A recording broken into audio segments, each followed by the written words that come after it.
ব্যাপার, ধান ক্ষেতের মধ্যে কড়াই কই থেকে আসলো? থাক গে, আমার কাছে নিয়ে আসাই। জানা মধ্যে একটা মাছও পড়ে নাই। মা কড়াই নিয়ে আইছি, ধান খেতে কাজ করবার যে দেয়ালের মধ্যে কড়াইটা পড়ে রয়েছে, পরে নিয়ে আয়। তুই আসস করাই নে ঘরের মধ্যে নাই একটা চাল ডাল কি খামু না খামু সেটা কোনো স্কুল পাইতাস না। তোর বাপের কইছিলাম যে বাজার তো একটা সাবান নিয়ে আসে, সেই যে বাজারে গেছে সেই মানুষটার আর খবর নাই। তুমি খালি আঙ্গ আব্বার হাতে খিটখিটাও কে?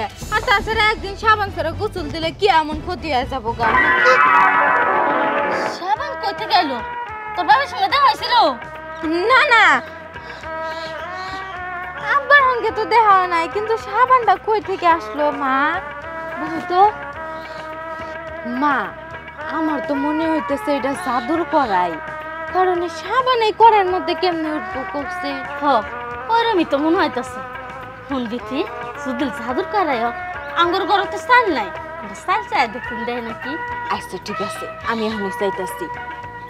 জাদুর কড়াই, আমাগো কয়টা চাল দিবা? সত্যি তো চাল দিছে। এগেছি এটা যদি জাদুর করাই আর কিছু চাস না? মা, আমার না চিপস খাইতে ইচ্ছা করতেছে, চিপস চাই। জাদুর কড়াই, আমাকে চিপস দাও না। আমার চিপস চাইতে করছে না। আর কি চাবো তুমি? তোরে তো সামনে বিয়ে দেওয়া লাগবো, আঙ্গুর ঘরে তো সোনার দানা কিছুই নাই, তোর জন্য একটা সোনার হার চাই। আচ্ছা চাই। জাদুর করাই আমার মেয়ের জন্য একটা সোনার হার দাও। সত্যি তো সোনার হার। এই হুন, এই জাদুর করাই কাউরে দেখান যাবো না, কাউরে কিছু খাওয়ানো যাবো না, নিয়ে থুয়ে দি নিয়ে মাছ দেবো। হ্যাঁ এই ধরো 300 টাকা পাইতা দিয়ে গেলাম। ও মাই মাই মাই, 2 মাস ধরে ঘুরতাছি, তুই টেহা দাস না, খালি কই ও বাপ 300 টাকা কোনে পেলি? জিন ধরে মন ধরে অন্তরে পাইছি, তোমার তো এটা শুনান লাগবো না, আমার আবার জান লাগবো। ওই গেন্দার মায়ে কটা চাইল আর কটা টেহা পাবো দিয়ে দেন লাগবো। এই আগের অভ্যাসটা সারস নাই, এল্লা উন্নতি হইলে ওই পিছনে কি থাকে সামনে কি থাকে সবকিছু ভুলা যাস গা। আসলে তোর সমস্যাটা কি টেয়ারা কোন থেকে পাইলে? আমি তো তোর সই একই স্কুলে লেখাপড়া করছি কনা। ও খালা কও না, আঙ্গো মা তো তোমার সই হয়, সইয়ের কাছে একটা কথা কয় যায়, কও না কই পাইছো? না তোরা একবার মান নাও কইছস, এটা কথা শুনলে ওটা পেট মতন খুসায় খুসায় বাই করব। শুন, আমি এটা কথা কইতো করে বিশ্বাস করে মানুষের কিন্তু কইস না। আমার সাথে তুই আমার ছোটবেলা সই কত আমার মাইয়া বিথি আছে না, ওই যে খেত নিরাওয়ার গেছিল, একটা কড়াই পাইছে, ওই কড়াইটা না জাদু কড়াই, যা সান যা ওড়েই পা। আজকে কটা চাল টেহা সোনের গয়না সবই পাইছি, আমি তাড়াতাড়ি যাই। মা কি কইতাছে? সোনার গয়না বলে পাইছে, টাকা বলে পাইছে, ওরাই বলে পাইছে। ও মা, এর নামে কি হলাম? বাপে জন্ম তো হই নাই, খালি টেলিভিশনে দেখছি। যেমনে হইক ওই নুরুজা বাচ্চা ফকিনির বাচ্চার কাছ থেকে আমার কড়াইটা চুরি করা লাগবো। আমি কোটি কোটি টেয়ার মালিক হবো, আমি সুখে থাকবো, আমি দুলনায় দুলমু, তোর আমরা ধাক্কা মারবি, আমি উমরে থেকে উমরামু। তাড়াতাড়ি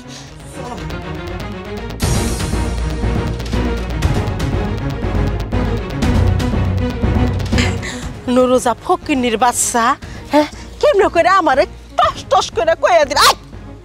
খবরদার, হ্যাঁ তোরা তোমার সাহস তুই আমার অনুমতি স্যার আর দিছে।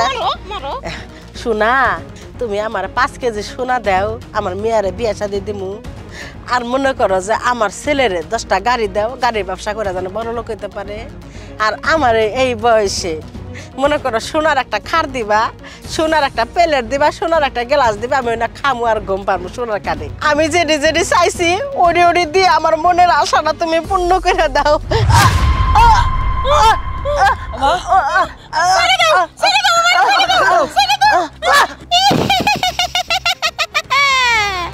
কি ব্যাপার, বেশি লোভ করতে এসেছিলি না? এখন কি করবি? শোন, তোর মাকে আমি লোভের জন্য উচিত শাস্তি দিব।